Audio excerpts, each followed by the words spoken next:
Perkenalkan, nama saya Khairul Amri. Saya di sini akan mempresentasikan bagaimana dari aspek geospatial platform untuk mendukung public services atau layanan publik yang bisa saling terintegrasi. Next. Oke, agenda saya hari ini adalah bagaimana integrated system itu seperti apa, kemudian menghubungkannya dengan IoT atau real time system. Kemudian yang ketiga adalah bagaimana big data dan analisis itu bisa kita lakukan dengan sistem yang berbeda-beda. Dan terakhir adalah terkait dengan digital twin, di mana sebagai sekarang trending topiknya mengenai digital transformation, kita mendigitalkan objek-objek yang ada di permukaan bumi. Next. Oke, dari sisi digitalization trend, kita bisa melihat setidaknya ada 10 tren di dunia digital terkait dengan digitalisasi. Pertama mulai dari big data analytics, kemudian cloud computing, digital twin, robotics dan drone, cyber security, tadi pagi udah kita bahas gitu ya. Kemudian ada data governance, sustainability, IoT, kemudian ada augmented, di mana kita memvisualisasikan data secara reality gitu. Kemudian terakhir adalah mengenai AI dan machine learning. Next. Oke, sebelumnya mungkin saya akan cerita dulu apa sih itu GIS gitu ya. Mungkin kalau Bapak Ibu sering pakai aplikasi ride hailing kayak Gojek, Grab misalnya. Mungkin itu udah termasuk dari sisi kita melihat pemanfaatan sebuah sistem yang itu melibatkan sebuah unsur geografik. Nah itulah yang disebut sebagai GIS ya, Geographic Information System. Next. Oke, jadi sebenarnya GIS itu sendiri bukan hanya kita ngeliatin peta, kemudian peta itu kita bisa lihat, oh lokasinya di mana ataupun luasannya berapa. Tapi kita juga bisa melihat bagaimana sebuah sensor misalnya terhubung dengan peta, ataupun kemudian kita bisa melihat bagaimana bangunan itu bisa terintegrasi dengan sebuah sistem, sehingga bahkan kita bisa mengukur bagaimana sih konsumsi listrik di sebuah bangunan, misalnya seperti itu. Kemudian juga terkait dengan remote sensing, penggunaan analisis, dan terakhir adalah dari sisi bagaimana pengambilan kebijakan atau policy dan engagement gitu ya, ataupun berinteraksi dengan publik. Next. Nah, secara infrastruktur, mungkin dari yang kita kenal dengan yang namanya peta itu, ya peta ada titik, garis, poin, luasan gitu area.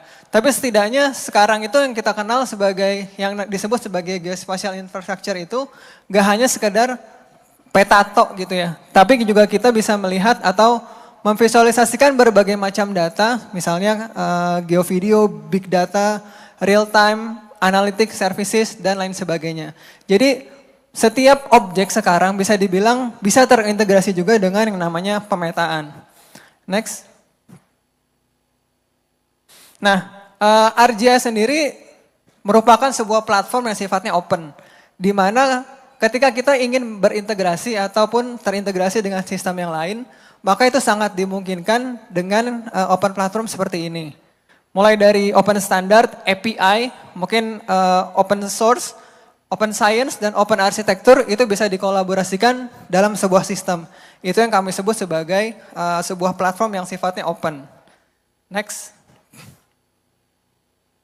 Nah, apa sih hubungannya ya antara public services dengan GIS gitu? Karena kan tadi kita ngomongin mengenai public services dan GIS. Nah, kalau misalnya di sini ada kotak-kotak ya, ini adalah bagian dari OPD-OPD biasanya. Mungkin nama-nama OPD itu beda-beda di setiap daerah, tapi setidaknya ada hal-hal seperti ini representatif gitu ya. Mulai dari kesehatan, kependudukan, perizinan, mungkin penanaman modal, perhubungan, dan lain sebagainya. Kemudian apa hubungannya dengan GIS? Next-nya.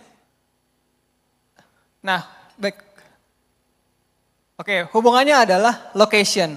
Bisa dibilang hampir semua dinas atau OPD itu memiliki sebuah data ataupun data-datanya itu memiliki unsur location ataupun geospasial.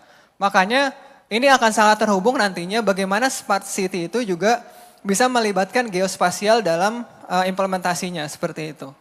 Next. Dan Esri atau produk ArcGIS juga sudah menyiapkan ya solusi-solusi yang terkait dengan spesifik untuk kebutuhan berbagai macam dinas tersebut. Mulai dari perizinan ataupun pariwisata, kemudian juga terkait dengan pendapatan pajak dan lain sebagainya. Next. Nah, kita mulai dengan apa sih yang disebut sebagai integrated system. Next. Oke, jadi sistem yang dimulai ataupun platform yang kita miliki ini terkait dengan bagaimana aplikasi itu yang pertama memiliki mungkin pengerjaannya ya, dimulai dari desktop, kemudian mendeploy sebuah aplikasi yang berbasis mobile, kemudian juga bagaimana memiliki aplikasi yang berbasis web yang sifatnya juga interaktif seperti itu. Next. Nah, dan juga memungkinkan untuk terintegrasi dengan enterprise system yang lain. Contoh mungkin kita kenal berbagai macam sistem ya, baik itu sistem yang sifatnya customized ataupun dia sudah codes product misalnya kayak Oracle ataupun SAP, Autodesk dan lain sebagainya. Next. Nah, dari sisi data ini juga harus yang sifatnya kompatibel ya. Artinya ketika kita berinteraksi atau mengintegrasikan sesuatu dengan sebuah sistem, maka apakah data tersebut bisa terbaca atau formatnya itu kompatibel. Next. Nah ini contoh juga yang kami lakukan ya untuk beberapa pemerintah daerah. Yang pertama itu terkait dengan Payment Gateway Integration for Data Monetization. Mungkin ya, di sini kebanyakan atau yang sering kami dengar adalah terkait sama budgeting misalnya. Nah, budgeting tersebut kadang-kadang juga jadi isu di mana gimana ya meningkatkan pendapatan daerah. Nah, ternyata data tersebut juga sebenarnya bisa juga dilakukan monetize ya, monetisasi untuk misalnya itu di-charge secara hit misalnya ataupun datanya dibeli ya, mungkin agregasinya dibeli datanya. Karena mungkin buat pihak swasta atau private, mereka butuh nih, misalnya data penggunaan lahan, mereka butuh untuk melakukan investasi itu di mana. Nah, ketika mereka mau bayar data tersebut, bagaimana mengintegrasikannya dengan payment gateway. Jadi mungkin bisa jadi beli data spasial itu nggak perlu lagi harus ke dinas tertentu ataupun bersurat menyurat dan lain sebagainya. Kita juga bisa melakukan transaksinya juga dengan payment gateway di mana mereka memang sudah specialty-nya ada di payment gateway tadi gitu ya. Kita nggak perlu buat susah-susah payment gateway sendiri. Nah yang kedua adalah terkait dengan evaluasi 3D building submission. Jadi ini kita buat awalnya untuk salah satu pemerintah daerah di mana mereka mau mengevaluasi ketika orang mengajukan perizinan untuk membangun sebuah building gitu ataupun bangunan, mereka prosesnya lama, mungkin berbulan-bulan, bisa 6 bulan. Kemudian dengan sebuah sistem tadi, dengan sistem spasial, mereka cukup mengupload data CAD-nya gitu ya, data desainnya, mereka upload, kemudian nanti akan muncul status dari bangunan yang akan dimintakan izin ya, mulai dari ketinggiannya apakah sudah sesuai, ataupun koefisien antara bangunan dan lahan terbukanya apakah sesuai. Kalau dia nggak sesuai, dia akan muncul misalnya warna merah seperti itu.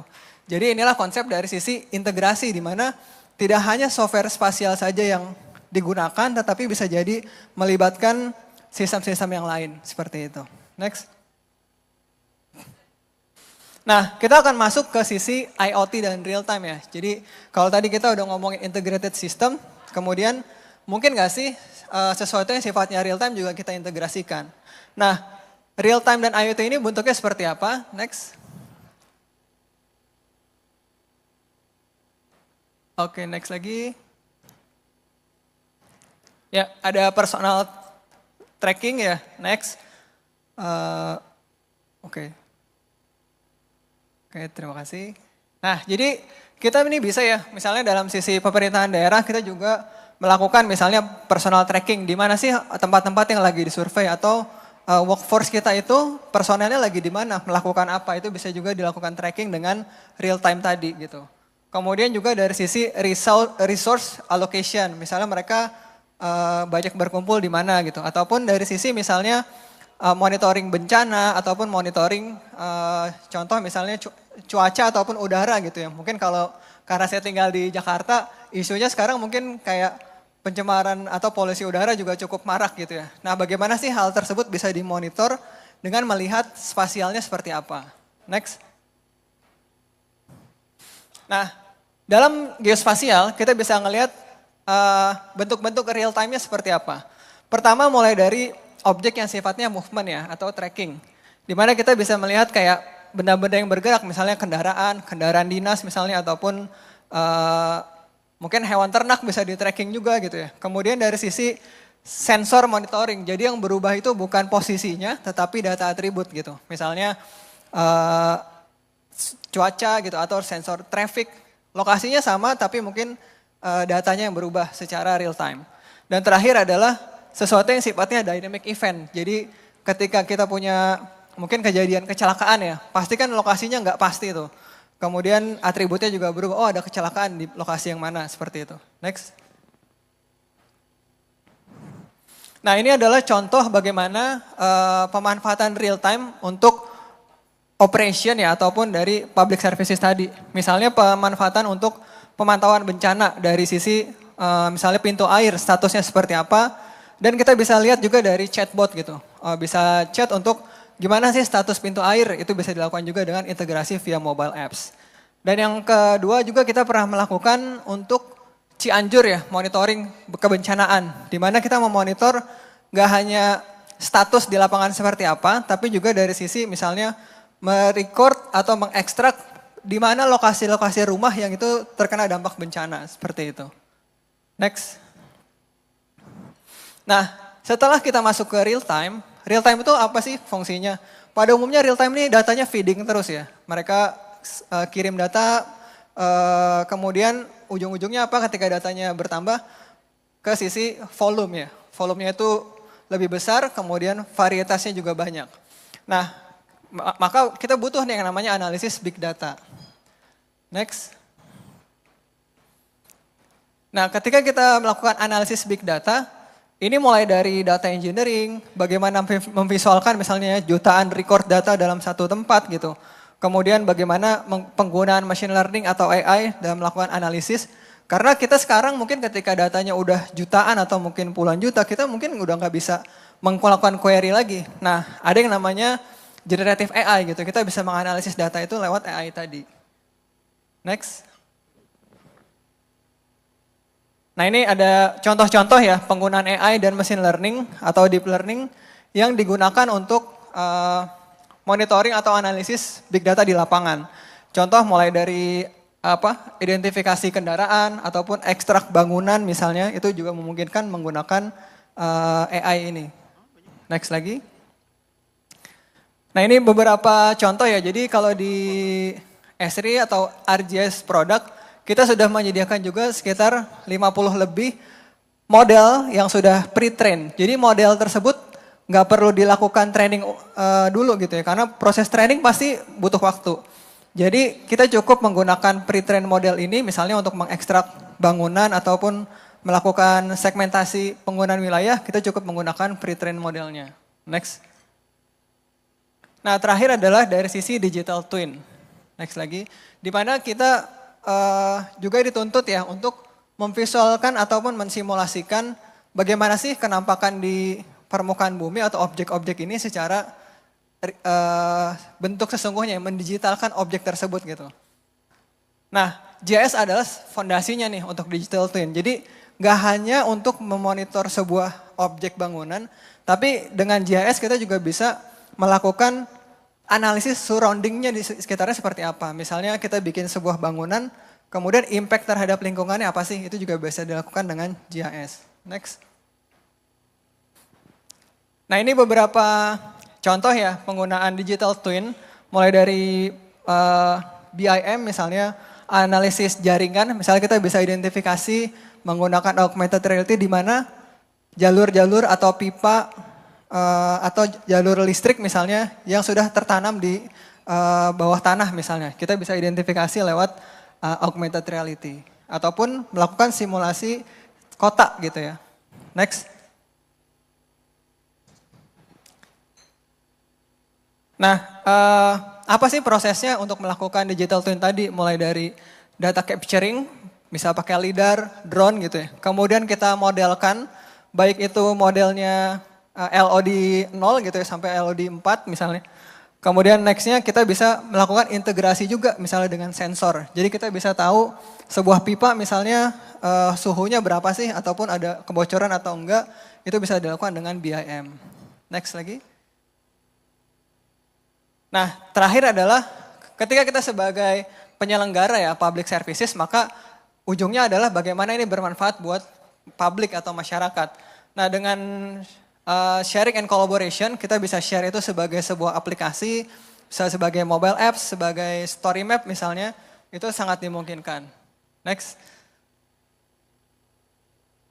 Nah, bagian akhirnya adalah kita juga bisa melakukan simulasi nih. Kita udah mengumpulkan data dari 2 dimensi, kemudian jadi 3 dimensi. Nextnya apa lagi?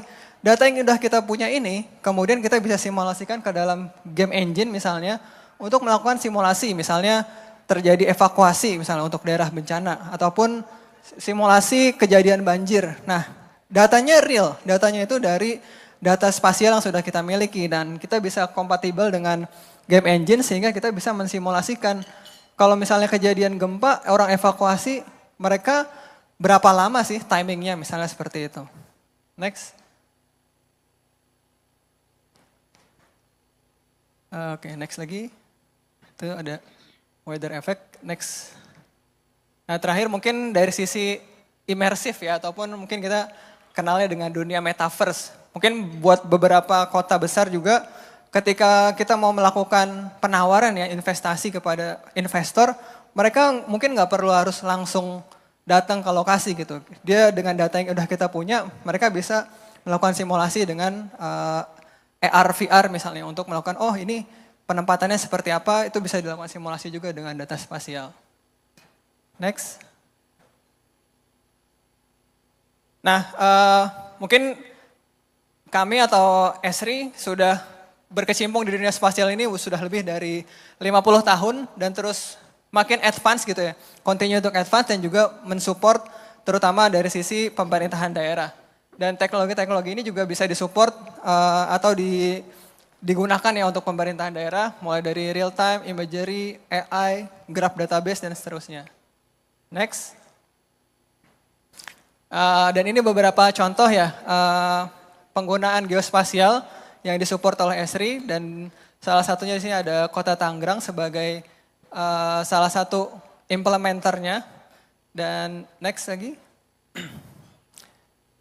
Oke, jadi next adalah bagaimana nih kita mendengarkan real implementasi smart city dan juga bagaimana Kota Tangerang menggunakan data spasial dalam program smart city-nya.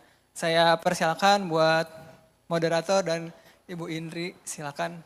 Dari saya cukup sekian, terima kasih.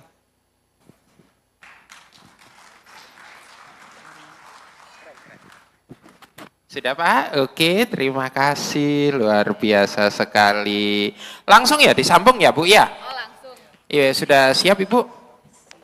Oke, langsung silahkan Ibu. Baik, bismillahirrahmanirrahim. Assalamualaikum warahmatullahi wabarakatuh. Saya harap Bapak Ibu masih semangat ya. Karena ini posisinya rawan-rawan nih, rawan ngantuk ya. Baik, izin Bapak Ibu saya coba berbagi cerita sebetulnya ya.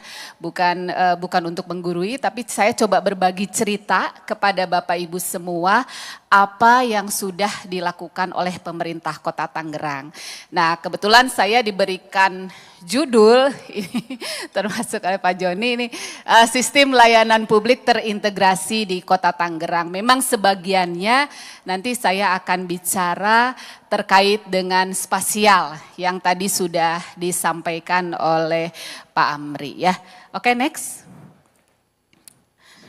Nah, kalau Bapak Ibu mengenal Kota Tangerang, jadi kalau Bapak Ibu landing di Bandara Soekarno-Hatta, itu sebetulnya sebagian wilayahnya ada di Kota Tangerang ya.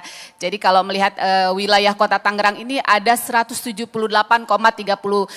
km persegi dan kalau melihat dari penduduknya, kita memiliki penduduk 1,9 juta jiwa. Nah, perbandingan antara laki-laki dan perempuan itu sebetulnya tidak jauh beda ya perbandingannya. Next, oke. Kita agak dipercepat sedikit ya. Nah, ini adalah kebijakan Smart City yang ada di pemerintah Kota Tangerang. Memang semua harus bermula dari pranata hukumnya.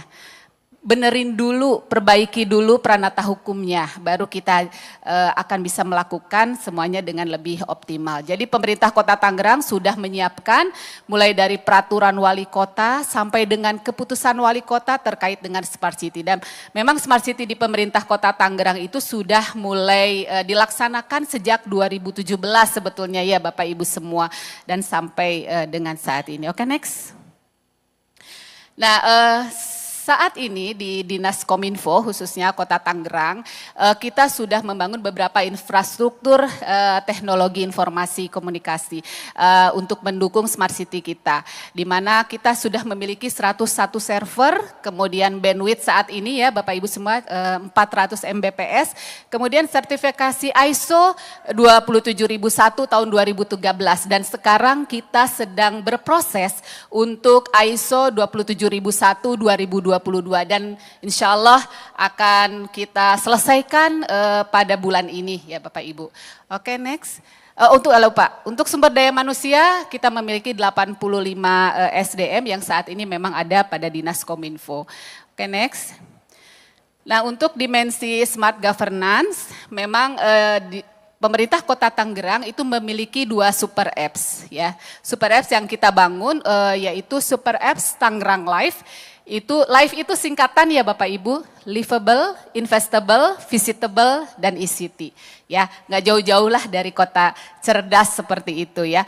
Nah, super apps kita untuk yang Tangerang Live ini diperuntukkan bagi masyarakat Kota Tangerang. Tapi masyarakat di luar Kota Tangerang pun sebetulnya masih bisa mendownload, hanya mendapatkan tidak semua fasilitas seperti yang didapatkan oleh masyarakat Kota Tangerang. Nah, di Super Apps Tangerang Live kita memiliki 12 layanan dan ada 35 menu. Nanti menu-menunya nanti saya sampaikan juga. Nah, untuk total downloader sampai dengan 2024 itu sudah 1,1 juta jiwa. Kalau melihat dari perbandingan dengan jumlah penduduk Kota Tangerang, itu kan sekarang 1,9 juta ya. Nah, downloadernya 1,1 juta jiwa. Tapi untuk pengguna yang terverifikasi, artinya yang memang betul-betul masyarakat Kota Tangerang, itu hanya 455.000 ya Bapak Ibu. Jadi ini beda nih kalau ngedownload dia hanya di luar masyarakat kota, menu-menunya berbeda dengan yang didapat oleh masyarakat Kota Tangerang. Kemudian memang saat ini yang aplikasi Tangerang Live ini baru dapat peringkat pertama nih untuk kompetisi inovasi pelayanan publik di Provinsi Banten tahun 2023. Nah, posisinya sudah ada 49 kabupaten kota yang melakukan replikasi aplikasi Tangerang Live ini ya Bapak Ibu semua. Jadi memang Kota Tangerang ini kita mempersilahkan sebetulnya kepada kabupaten kota yang akan melakukan replikasi aplikasi di Kota Tangerang. Itu prosedurnya sama lah Bapak Ibu ya semua. Biasanya itu MOU dulu dengan kepala daerah, nanti setelah itu melakukan perjanjian kerjasama dengan saya dengan Kepala Dinas Kominfo, seperti itu. Nah, untuk berapa aplikasi yang akan dilakukan replikasi, ya silahkan nanti Bapak Ibu menyesuaikan dengan apa yang sudah ada di kami. Dan itu free of charge ya Bapak Ibu, tidak kita kenakan biaya apapun. Kemudian yang kedua adalah Super Apps Tangerang Ayo. Nah, Super Apps Tangerang Ayo itu sebetulnya adalah integrasi dari beberapa aplikasi yang memang kita bangun untuk pegawai pemerintah Kota Tangerang. Jadi ini sebetulnya Super Apps Tangerang Ayo itu sudah berapa kali penyempurnaan ya. Dulu namanya Portal e-Gov, sekarang kita rebranding lah seperti itu ya. Tahun 2023 masa wali kotanya masih Bapak Arief Erwismansah, itu kita rebranding menjadi Tangerang Ayo, seperti itu. Nah, bedanya Bapak Ibu di Tangerang Ayo, ini kemarin baru di launching oleh Pak Menpan gitu ya. Pak Menpan RB meluncing Tangerang Ayo karena di situ ada satu menu di mana pegawai pemerintah Kota Tangerang itu dapat melayani warga melalui aplikasi Tangerang Ayo. Jadi di aplikasi Tangerang Ayo itu ada namanya menu melayani warga, seperti itu ya. Nah begitu pegawai kita melayani warga melalui aplikasi Tangerang Ayo itu masuk ke poin ekin Bapak Ibu. Ya, ke poin ekin. Jadi artinya aktivitas yang dilakukan oleh pegawai itu dihargai, seperti itu ya Bapak Ibu. Jadi semakin banyak kita membantu warga, semakin banyak juga poin ekin kita. Nah untuk Tangerang Ayo kita juga sudah melakukan face detection ya. Jadi kalau pegawai kita akan absen setiap pagi dan sore itu harus melakukan absensi melalui face detection dan tanda tangannya digital ya. Dan itu jaraknya 300 meter Bapak Ibu ya, 300 meter dari lokasi kantor yang bersangkutan ya, seperti itu. Kemudian oke next. Nah inilah gambaran dari integrasi dari sistem elektronik yang sudah dibangun oleh teman-teman di Kominfo. Jadi ada beberapa modul yang memang kita integrasikan dalam aplikasi Tangerang Live ya. Oke, next. Nah, ini 12 layanan yang sudah terintegrasi dalam aplikasi Tangerang Live ya. Ada layanan kependudukan, layanan informasi, layanan layanan lainnya lah ya. Sekarang ini ada City Gallery, Abang Jawara, Pujangga, perizinan, tim sport. Kemudian layanan pengaduan. Ini layanan pengaduan ini kita singkat menjadi Laksa. Laksa itu makanan khas Kota Tangerang Bapak Ibu ya, tapi kita singkat menjadi satu layanan pengaduan, layanan aspirasi kotak saran Anda. Jadi kalau Bapak Ibu singkat ya pasti Laksa ya, seperti itu. Nah kemudian layanan kesehatan, layanan ekonomi, layanan islami, kemudian layanan ketenaga kerjaan, pendidikan. Nah yang tadi disampaikan Pak Amri itu ada di layanan statistik dan geospasial ya. Adanya di Super Apps Tangerang Live. Oke next. Nah ini saya coba gambarkan ada beberapa menu yang memang dimiliki oleh aplikasi Tangerang Live. Itu menu yang biasanya trending di aplikasi Tangerang Live. Nah seperti menu Tangerang Cakap Kerja. Tangerang Cakap Kerja, kemudian pajak dan retribusi, serta tim sport. Nah ini Tangerang Cakap Kerja ini biasanya ratingnya naik tuh Bapak Ibu kalau kita melaksanakan job fair online ya. Biasanya itu dia ratingnya naik karena begitu akan diadakan job fair online, seluruh masyarakat Kota Tangerang yang memerlukan pekerjaan itu cukup mengupload dokumen-dokumen yang diperlukannya ke aplikasi Tangerang Live. Ya, begitu nanti ada job fair online, mereka hadir untuk scan barcode saja ke perusahaan-perusahaan yang memang mereka perlukan untuk masuk ke situ gitu ya. Nanti pengumumannya pun akan melalui aplikasi Tangerang Live ya. Oke, next. Nah ini seperti ini saya coba gambarkan untuk job fair online Bapak Ibu. Data pelamar tahun 2021 ini baru-baru launching job fair online ya. Ini 2021 itu 7.068 orang yang sudah melamar.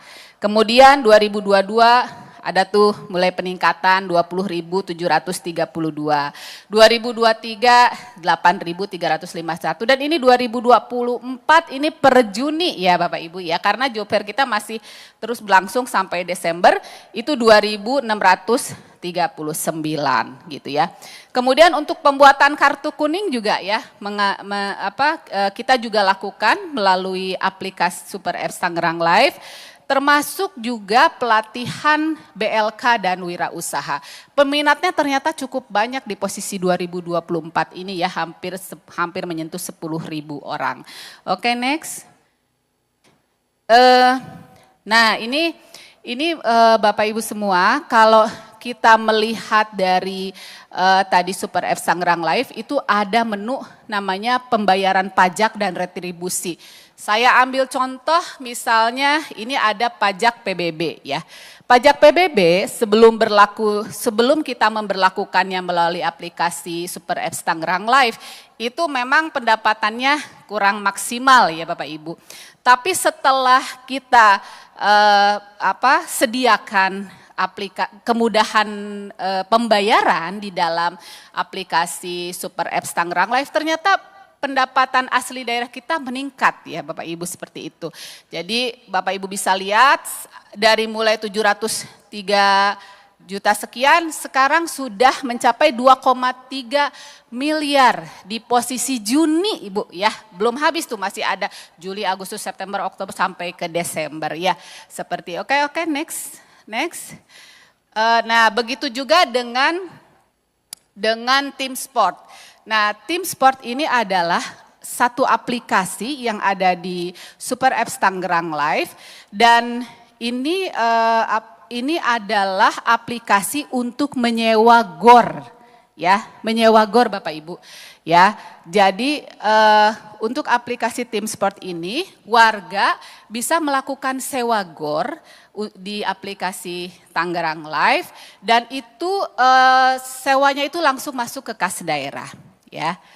Jadi kalau melihat dari pendapatan ini 2021 itu belum diberlakukan tim sport ya, belum ada menu tim sport di aplikasi Super Apps Tangerang Live. Nah Bapak Ibu bisa lihat bahwasannya 2021 itu pendapatannya cuma 75 juta Bapak Ibu setahun ya. Tapi begitu sudah kita berlakukan secara bertahap sampai dengan sekarang 2024, 2023 sudah mencapai 1,5 miliar. Dan 2024 sekarang sampai posisi 19 Juni 2024 itu sudah mencapai 793 juta.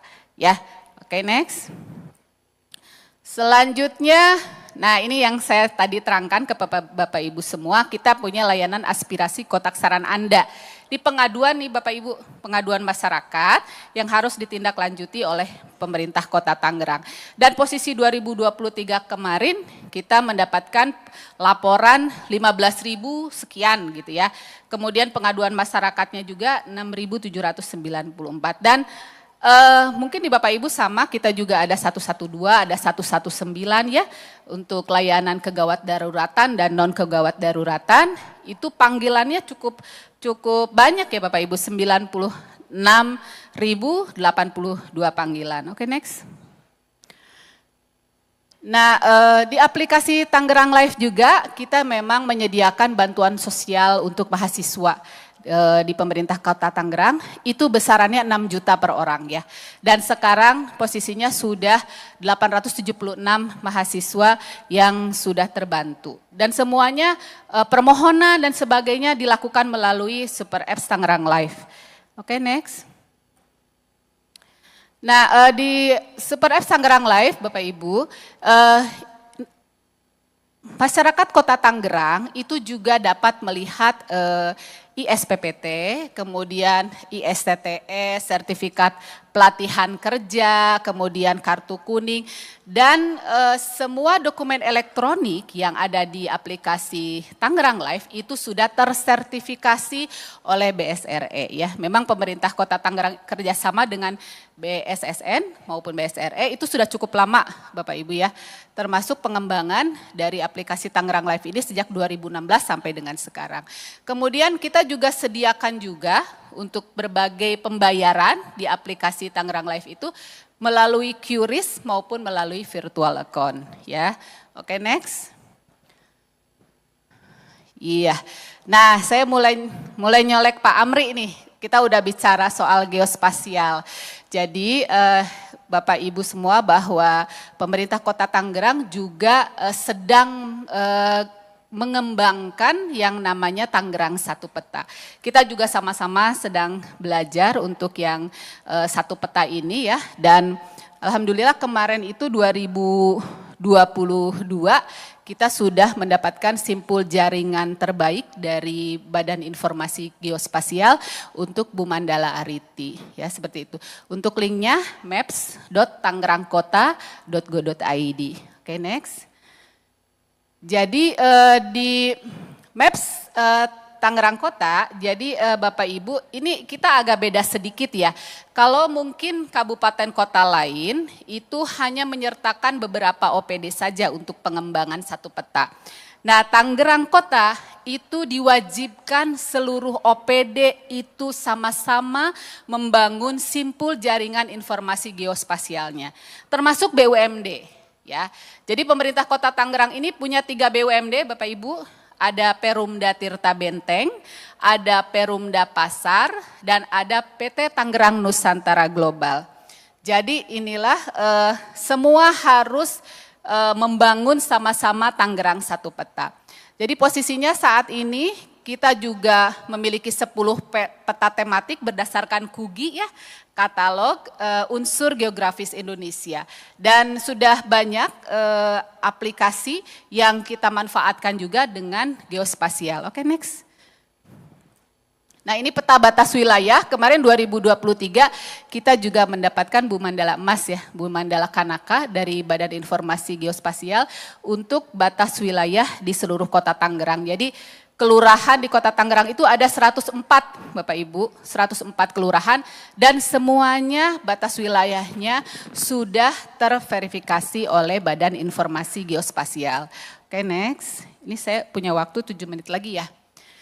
Oke, selanjutnya Silacak. Nah, Silacak ini adalah sistem informasi lacak armada di mana kita menampilkan jumlah armada yang bertugas dan ini sangat membantu warga pada saat warga akan melaporkan timbulan sampah. Ya, jadi warga melaporkan timbulan sampah melalui aplikasi Tangerang Live dan itu ditindaklanjutinya oleh DLH melalui aplikasi Silacak. Ya, ini pergerakan dari petugas yang akan menyelesaikan timbulan sampah warga itu kita bisa lihat di Silacak seperti itu ya, Bapak Ibu semua. Oke, next. Dilewat ya. Oke, dilewat. Oke, dilewat. Nah, kemudian ini peta-peta lainnya yang memang tersaji di dalam Tangerang satu peta.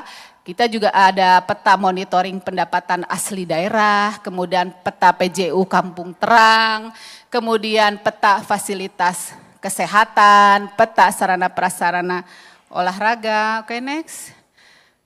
Kemudian peta GeoWes dan peta layanan Perumda Tirta Benteng ya dalam spasial kan kalau air minum biasanya jaringan ya JDU, JDP dan sebagainya itu harus terpetakan.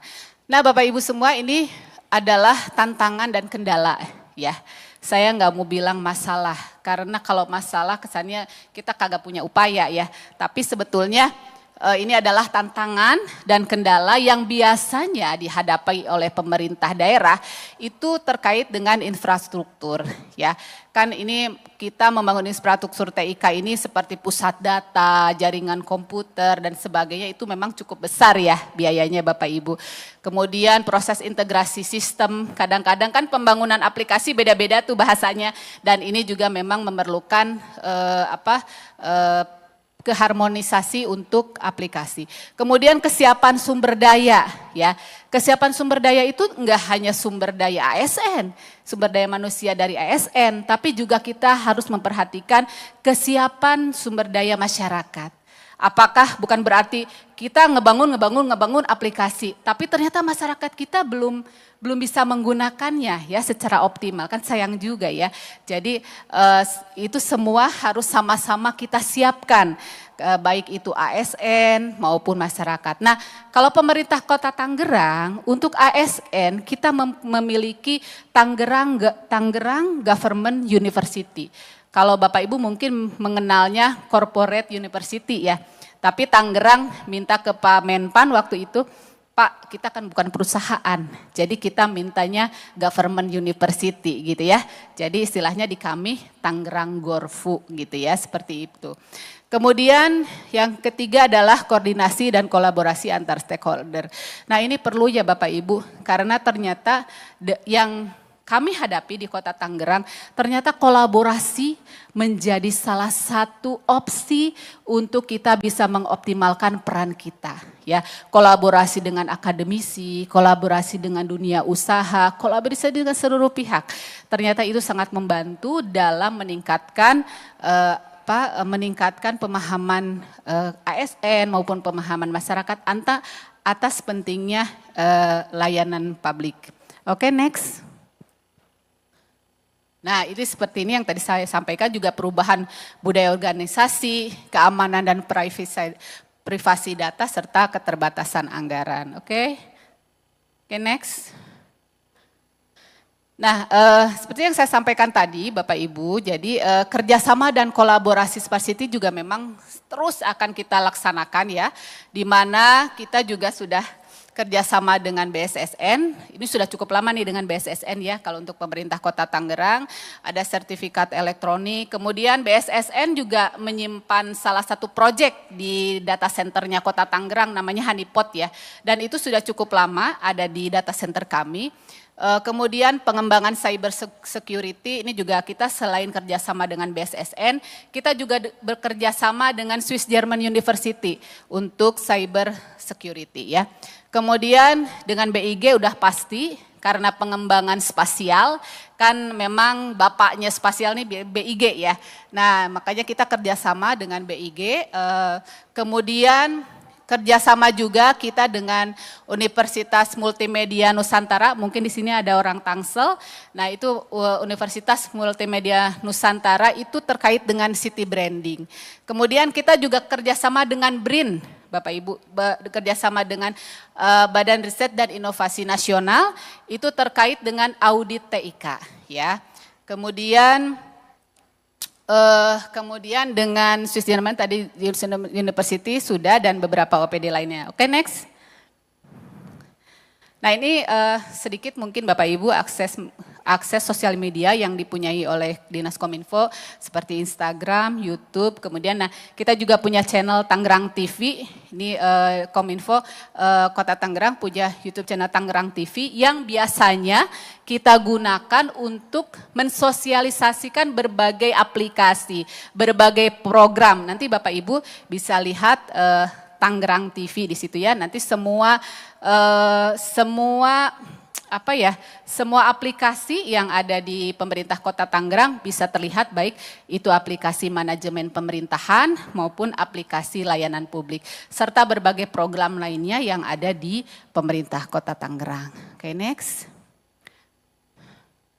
Oke, baik, mungkin demikian yang bisa saya sampaikan. Lebih kurangnya mohon maaf. Wabillahi taufik wal hidayah. Wassalamualaikum warahmatullahi wabarakatuh.